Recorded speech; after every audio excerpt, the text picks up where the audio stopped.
Well, welcome everyone to TOOP TV, and today we're at the Abbey watching the transformation into hopefully our new offices. Just waiting for council approval and a bit of work to be done, but it's looking absolutely sensational. Now, for those of you that have been following us on the radio with Amanda Blair, we've been talking a lot about overcapitalising, and we got inside Amanda's house. And so today we're going to show you that. It's actually really funny.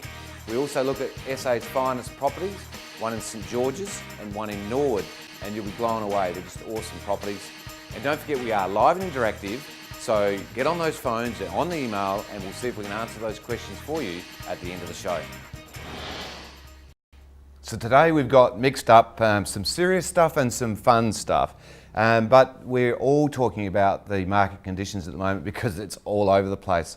So we'll get right into that shortly. Also today, when you should buy an investment property, we've got Duncan Weech, who presented to our landlords a couple of weeks ago. He's a really interesting guy. They specialise in self-managed superannuation funds for property in particular. Really interesting guy, a lot happening in that space. And the inside story, why the market confidence has been faltering and where it's heading. So let's go and talk to them right now. I think interest rates probably, and people are a bit not sure about the overall economy because of things in Greece and things like that, whether there's going to be a double dip recession probably. And prices are high for young people, I guess that's the other thing. It's usually selling way over the market value. Like we looked at one place and it needed a lot of work done on it. It was in Fullerton, and it was advertised for $580,000, and the agent thought that it would probably go about $620,000. It ended up going for $700,000. So it does make you sort of wonder when you see things advertised, you know, is that going to be a realistic figure or not? Boy, there's a lot of variation in the description of what's happening in the market. So today we've dedicated quite a bit of time to that. And joining me today is our General Manager of TOOP+TOOP, Mandy Worth. Hi, Mandy. Hi, Anthony. Now, Mandy, you've just come back from presenting for Lee Woodward for the real estate industry. Mm-hmm. How are they all feeling? Confident? I think there was a different feel across the room this morning.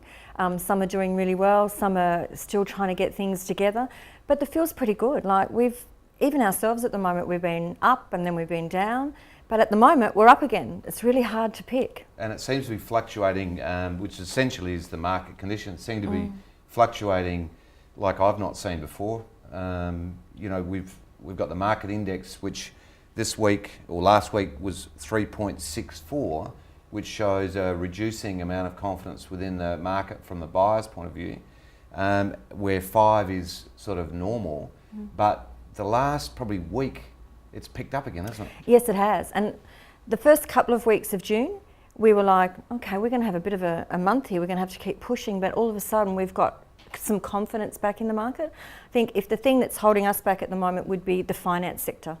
So with the finance, the guys, the sales guys are reporting that it's taking forever for the banks to approve the loans, and they're even getting the bank knock back loans, which is pretty much unheard of, you know, maybe 2 years ago.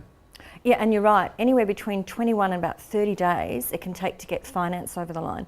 So what that does actually pushes settlement times out. So if a person then is going on to buy their next property, there's this card scenario that everything could fall over just due to finance. Now, I was at a property council function yesterday talking to an American person that was brought over with Thinkers in Residence, which is the government program, and they were talking about multi-storey high density living and trying to achieve the goals that was in the 30-year plan put out by the government a while back. Now, what they were looking at in particular was selling off the plan, you know, high-rise density and all of that. And listening to the position in America is still tough over there. Do you think we've almost dodged the last bullet again, which was the meltdown in the share market that we essentially had over the last 3 to 4 weeks? It seems to have recovered a bit, hasn't it? It has, and for some reason here in South Australia particularly, it's like we're in this little cove and everything just tends to go over the top of us and we only get a little bit of rain. So I think we have at the moment. That's the feel, but you know, who knows what next week's going to bring? We just don't know at the moment. So look, in summary, I guess the way that talking to friends and that, the way I put it to them is that just keep an eye on the share market. If there's a fair bit of confidence in there, the top end of the market seems to be fine.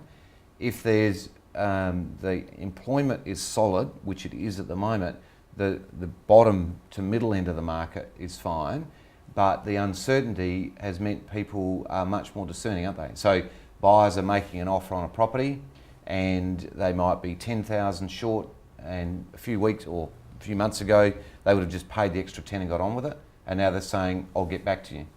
That's really true, and they're taking their time. So a transaction now which could have been done within 24 hours can take anywhere to 3 weeks, just due to the buyers are being more cautious, and I think that's got to do with the lending and the finance as well. It's all linked into the lending probably, because you go to your bank manager or your broker and they show any pushback at all, it starts to just take that speed and that excitement out of the process.